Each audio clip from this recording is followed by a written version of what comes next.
ইয়া রাসূলুল্লাহ, আপনার শরীরে ছোটবেলা কোনো ফসাদাত বেমার হইছিল নি? বলে না গো খাদিজা, খেনে আমারে প্রশ্ন করলাই। বলে আপনার শরীরের মধ্যে ছোট ছোট কিছু আমি দাগ গুলা আমি দেখতে পাইয়া।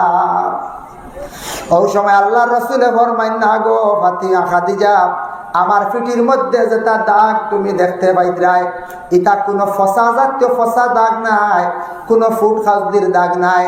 আমি কলিমার দাওয়াত দিতে, এই ইসলামরে কায়েম করতে গিয়া তয়বার জমিনে গেলাম। যাওয়ার পরে দুশ্মনরা আমারে মাটির মধ্যে ফেলাইয়া, বালির মধ্যে ফেলাইয়া গো খাদিজা আমারে টানিছন, ফাতর দিয়ে আমার ডিল মারছন। মারার পরে আমার শরীরটা কি গো খাদিজা রক্ত বাহির হইয়া ফাও পর্যন্ত বাইয়া গেছে। ওটা দাগ শরীরের মধ্যে কিছু রয়েছে, এই দাগের কথা খেউরের কই না, আমি কোনোদিন দেখাই না। ফাতিমা খাদিজা দেখছুন, দেখিয়া তাই নিজে খান্দিলা, ইয়া রাসূলুল্লাহ, কলিমার দাওয়াত দিতে গিয়া আপনার শরীরের মধ্যে কিছু দাগ দেখলাম, কিন্তু আপনার শরীর অত সুন্দর আল্লাহ দান করছে, আর কোনো আইব নাই, কোনো শরীরও আপনার দাগ নাই। তখন খাদিজা রাসূলুল্লাহর দাগের মধ্যে কি করছেন? তেল লাগাইয়া মালিশ করছেন। হক সুবহানাল্লাহ। তাই আল্লাহর বান্দাগান রাসূলুল্লাহ সাল্লাল্লাহু আলাইহি ওয়াসাল্লাম মক্কার জমিনে যেই সময় নবুয়তি জাহির হয়ে গেল গিয়া, জাহির হওয়ার লগে লগে আরবের বড় অবস্থা বেহাল দেখলা, যে মেয়ের কোনো বাবার সম্মান মর্যাদা আরব আসলো না। মেয়ের বাপ যেটা, ইতারে মানছে কোনো ফদ দিতা না, তুমি মেয়ের বাপ, মেয়ের আর কোনো সম্মান আসলো না। মেয়েরারে জিতা নিয়ে মাটিত গাড়ি লাইতা, ওলা বেদর হাসলা আরব।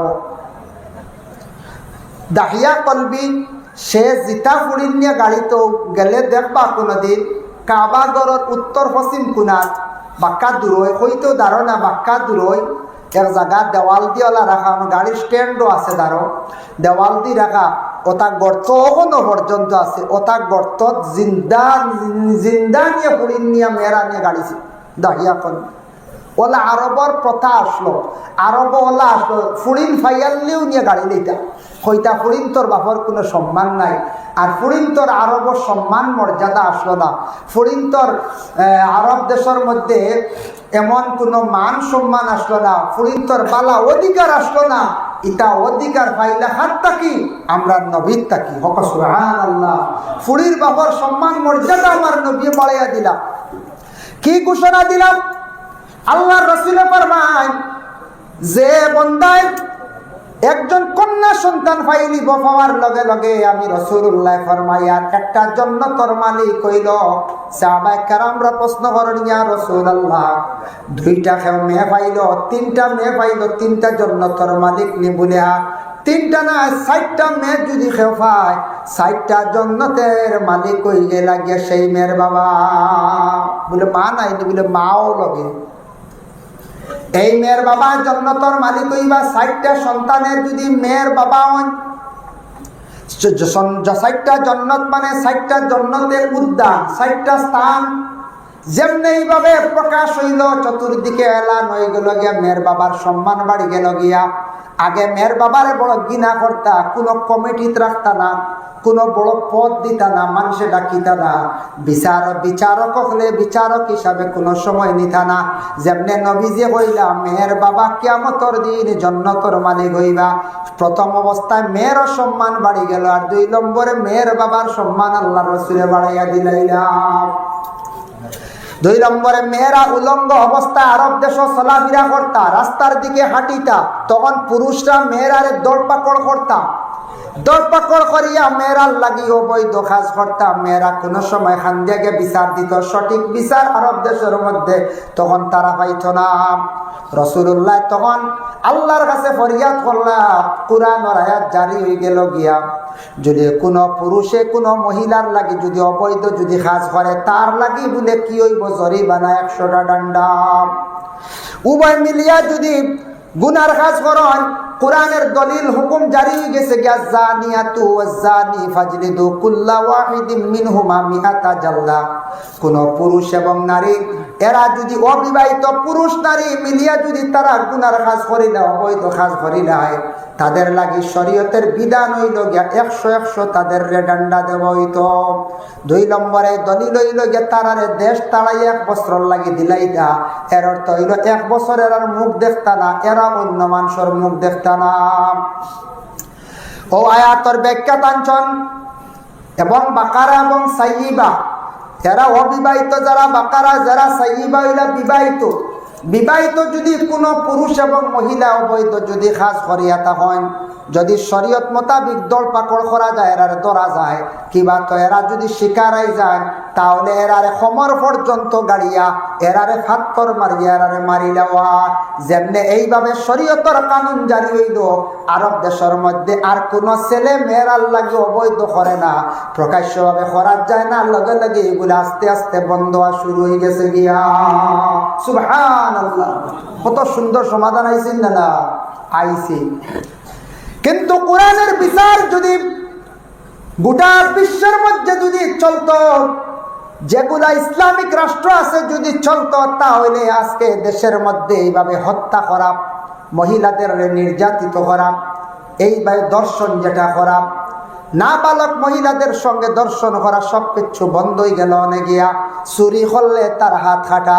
যদি কোরআনের শাসন, কোরআনের বিচারটা যদি দেশের মধ্যে চলতো, জেলা সৌদি আরব একমাত্র চলের, আরব কান্ট্রির জেলা চলের, গোটা বিশ্বে যারা ইসলামিক যত রাষ্ট্র আছে চলতো, তাহলে প্রত্যেক দেশের মধ্যে মায়ের ঝগড়া হানাহানি সব কিছু কমে গেল। অনেক গিয়া আরব দেশ সৌদি আরব এখনো পর্যন্ত কোরআনের বিচার চলতে আছে।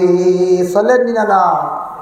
খাদিজায় কি করছেন, রাসূলুল্লাহর শরীর মোবারক তাকি ঘরের ভিতরে কাপড় সরাই যায়, সরানি মাত্র দেখুন আল্লাহর রাসূলের শরীরের মধ্যে কিছু কালো কালো দাগ।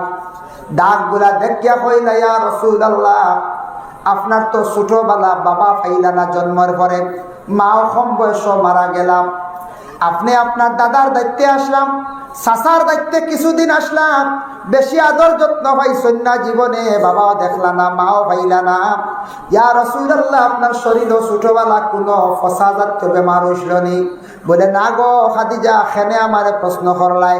বলে আপনার শরীরের মধ্যে ছোট ছোট কিছু আমি দাগগুলা আমি দেখতে পাইয়া। ওই সময় আল্লাহর রাসূলে ফরমাইন, না গো ফাতিমা, খাদিজা, আমার পিঠির মধ্যে যেটা দাগ তুমি দেখতে পাইদ্রাই, এটা কোনো ফসাজাতীয় ফসা দাগ নাই, কোনো ফুট খাজদির দাগ নাই।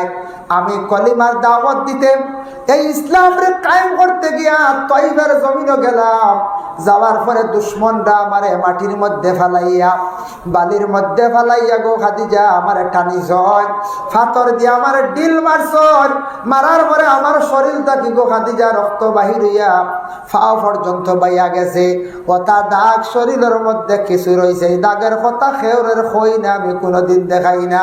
ফাতিমা খাদিজা দেখছেন, দেখিয়া তাই নিজে খান্দিলা, ইয়া রাসূলুল্লাহ, কলিমার দাওয়াত দিতে গিয়া আপনার শরীরের মধ্যে কিছু দাগ দেখলাম, কিন্তু আপনার শরীর অত সুন্দর আল্লাহ দান করছে, আর কোনো আইব নাই, কোনো শরীরও আপনার দাগ নাই। তখন খাদিজা রাসূলুল্লাহর দাগের মধ্যে কি করছেন, তেল লাগাইয়া মালিশ করছেন। সুবহানাল্লাহ। তাই আল্লাহর বান্দাগান রাসূলুল্লাহ সাল্লাল্লাহু আলাইহি ওয়াসাল্লাম মক্কার জমিনে যেই সময় নবুয়তি জাহির হয়ে গেল গিয়া, জাহির হওয়ার লগে লগে আরবের বড় অবস্থা বেহাল দেখলা, যে মেয়ের কোনো বাবার সম্মান মর্যাদা আরব আসলো না। মেয়ের বাপ যেটা, ইতারে মানছে কোনো ফদ দিতা না, তুমি মেয়ের বাপ, মেয়ের আর কোনো সম্মান আসলো না। মেয়েরারে জিতা নিয়ে মাটির গাড়ি লাইতা, ওলা বেদর হাসলা আরব। দাহিয়া কলবি সে জিতা ফুড়ির নিয়ে গাড়িতে গেলে দেখবা কোনোদিন কাবা গড়ের উত্তর পশ্চিম কোণার বাক্কা দূরই, হয়তো দাঁড়ো না, বাক্কা দূরই এক জায়গা দেওয়াল দিওলা রাখা, আমার গাড়ির স্ট্যান্ডও আছে, দাঁড়ো দেওয়াল দিয়ে রাখা, ওটা গর্ত এখনো পর্যন্ত আছে। ওটা গর্ত জিন্দা জিন্দা নিয়ে ফুড়ির নিয়ে মেয়েরা নিয়ে গাড়িছে দাহিয়া কলবি। ওলা আরবর প্রথা আসলো, আরব ওলা আসলো, ফুড়িন ফাইয়াল্লিও নিয়ে গাড়ি লইতা, হইতা ফুরিন্তর বাপর কোনো সম্মান নাই। আর ফুরিন্তর আরব সম্মান মর্যাদা আসলো না। ফুরিন্তর আরব দেশের মধ্যে এমন কোনো মান সম্মান আসলো না, ফুরিন্তর বালা অধিকার আসলো না। ইটা অধিকার পাইলে হাত থাকি আমরা নবীর থাকি। হক সুবহানাল্লাহ। ফুরির বাপর সম্মান মর্যাদা আমার নবী বাড়াইয়া দিলাম। কি ঘোষণা দিলাম? আল্লাহর রাসূল ফরমায় যে বান্দায় একজন কন্যা সন্তান পাইলিব, পাওয়ার লগে লগে আমি রাসূলুল্লাহ ফরমাইয়ার একটা জান্নাতের মালিক হইল। সাহাবায়ে কেরামরা প্রশ্ন করেন, ইয়া রাসূলুল্লাহ, দুইটা মেয়ে পাইল, তিনটা মেয়ে পাইল, তিনটা জান্নাতের মালিক নি বলিয়া? তিনটা না ৬০টা মেয়ে যদি কেউ পায়, ৬০টা জান্নাতের মালিক হইলে লাগে সেই মেয়ের বাবা। বলে মা নাইনি? বলে মাও লগে। এই মেয়ের বাবা জান্নাতের মালিক হইবা। ৬০টা সন্তানের যদি মেয়ের বাবা হন, ৬০টা জান্নাত মানে ৬০টা জান্নাতের উদ্যান, ৬০টা স্থান। যেমনি এইভাবে প্রকাশ হইল, চতুর্দিকে এলান হয়ে গেল গিয়া, মেয়ের বাবার সম্মান বাড়ি গেল গিয়া। আগে মেয়ের বাবারে বড় ঘৃণা করতা, কোনো কমিটিতে রাখতা না, কোনো বড় পদ দিতা না, মানুষে ডাকিতা না, বিচারক হলে বিচারক হিসাবে কোনো সময় নিতা না। যেমনি নবীজি হইলা মেয়ের বাবা কিয়ামতের দিন জান্নাতের মালিক হইবা। প্রথম অবস্থায় মেয়েরও সম্মান বাড়ি গেল, আর ২ নম্বরে মেয়ের বাবার সম্মান আল্লাহর রাসূলে বাড়াইয়া দিলাইলা। ২ নম্বরে মেয়েরা উলঙ্গ অবস্থায় আরব দেশ চলাফেরা করতা, রাস্তার দিকে হাঁটিতা। তখন পুরুষরা মেয়েরারে দৌড়পাকড় করতা, দৌড়পাকড় করিয়া মেয়েরার লাগি অবৈধ কাজ করতা। মেয়েরা কোনো সময় খান্দিয়াকে বিচার দিত, সঠিক বিচার আরব দেশের মধ্যে তখন তারা পাইত না। রাসূলুল্লাহ তখন আল্লাহর কাছে ফরিয়াদ করলা, কুরআনের আয়াত জারি হয়ে গেল গিয়া, যদি কোনো পুরুষে কোনো মহিলার লাগি যদি অবৈধ যদি কাজ করে, তার লাগি বলে কি হইব? জরিমানা ১০০টা ডান্ডা। উভয় মিলিয়া যদি গুনার কাজ করেন, কুরআনের দলিল হুকুম জারি হয়ে গেছে গিয়া, জানিয়াতু ওয়াজ্জানি ফাজলিদু কুল্লা ওয়াহিদিন মিনহুমা মিআতা জালদা। কোন পুরুষ এবং নারী এরা যদি অবিবাহিত পুরুষ নারী মিলিয়া যদি তারা গুনার কাজ করিলে, অবৈধ কাজ করিলে, তাদের লাগি শরীয়তের বিধান হইল গিয়া ১০০ তাদের ডান্ডা দেব হইত।